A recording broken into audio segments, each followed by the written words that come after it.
Alright guys, Alex Master Garage here. Today we're gonna work on the rear and front brake pads and rotors 2018 Volvo XC90. Okay, first of all, there is a hex key right here. You gotta take it out. After that, this is the parking brake system. Okay, and there is two small screw. You need to use the Allen key, which is H5 right here. Use that to take that off. Before that, you gotta push this clip, the electronic connector clip, with the tool. Push it up. When you push it up, it just slide right back off. Loose these two screws at the back, and you can slightly take it off all the way and put it at the side. Be careful about the ABS wire.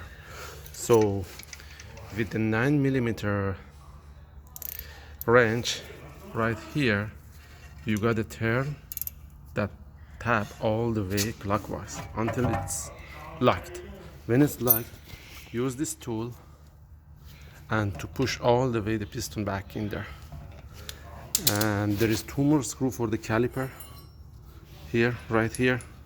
You got to take them off. Use the extension, small extension with the 15mm socket.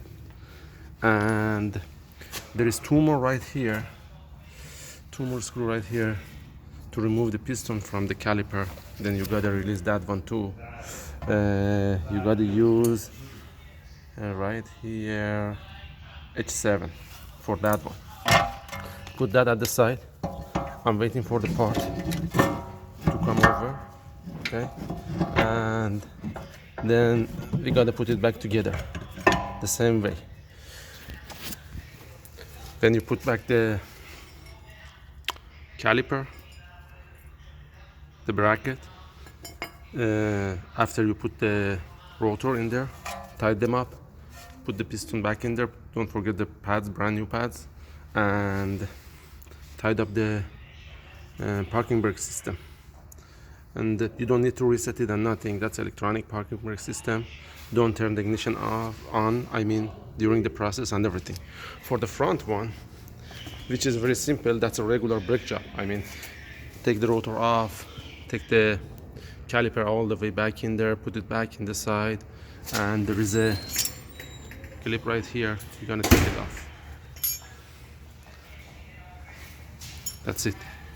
For this spring, you got to push it all the way back in there and slide right off. That's it. Thank you guys for watching, and God bless you.